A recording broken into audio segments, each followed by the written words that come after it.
Sahabat setia Gowori yang dikasihi Tuhan, Shalom. Hari ini adalah Selasa 21 Februari 2023. Kita akan bersama-sama merenungkan firman Tuhan yang diambil dari Injil Markus 9 ayat 30 sampai dengan 37. Mari kita siapkan hati kita. Haleluya, haleluya, haleluya. Tiada yang kubanggakan selain salib Tuhan, karena dunia tersalib bagiku dan aku bagi dunia. Haleluya, haleluya, haleluya. Tuhan bersamamu dan bersama rohmu. Inilah Injil suci menurut Markus. Dimuliakanlah Tuhan. Pada suatu hari Yesus dan murid-muridnya melintasi Galilea. Yesus tidak mau hal itu diketahui orang sebab ia mengajar murid-muridnya. Ia berkata kepada mereka, Anak manusia akan diserahkan ke dalam tangan manusia dan mereka akan membunuh dia. Tetapi 3 hari setelah dibunuh ia akan bangkit. Mereka tidak mengerti perkataan itu, namun segan menanyakannya kepada Yesus. Kemudian Yesus dan murid-muridnya tiba di Kapernaum. Ketika sudah berada di rumah, Yesus bertanya kepada para murid itu, "Apa yang kalian perbincangkan tadi di jalan?" Tetapi mereka diam saja, sebab di tengah jalan tadi mereka mempertengkarkan siapa yang terbesar di antara mereka. Lalu Yesus duduk dan memanggil ke-12 murid itu. Katanya kepada mereka, "Jika seorang ingin menjadi yang terdahulu, hendaklah ia menjadi yang terakhir dari semuanya dan menjadi pelayan semuanya." Yesus lalu memanggil seorang anak kecil ke tengah-tengah mereka. Kemudian ia memeluk anak itu dan berkata kepada mereka, "Barang siapa menerima seorang anak kecil seperti ini demi namaku, dia menerima aku. Dan barang siapa menerima aku, sebenarnya bukan aku yang mereka terima, melainkan dia yang mengutus aku." Demikianlah sabda Tuhan. Terpujilah Kristus. Sahabat setia Gowori yang dikasihi Tuhan, Shalom, salam sehat untuk kita.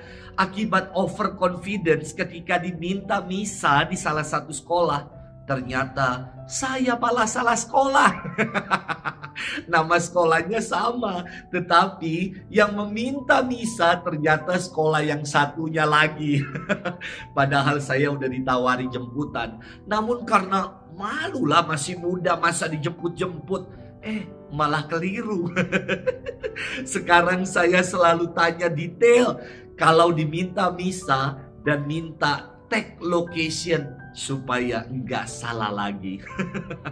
Sahabat setia Gowori yang dikasihi Tuhan, dalam firman hari ini Yesus menubuatkan penderitaannya. Ia berfirman, Anak manusia akan diserahkan ke dalam tangan manusia dan mereka akan membunuh dia.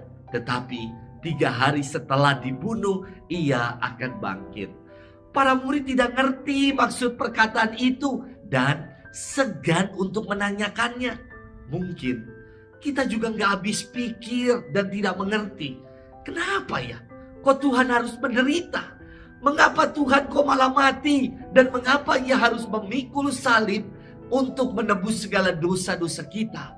Pertanyaan-pertanyaan inilah yang saya kira justru menjadi intisari atau kekasan iman kita.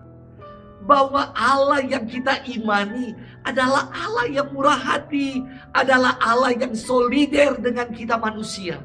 Melalui penderitaan dan wafat Yesus di salib, menjadi bukti nyata akan ungkapan kasih Allah. Ia rela memberikan putranya yang tunggal untuk menjadi kurban pendamaian bagi segala dosa-dosa kita.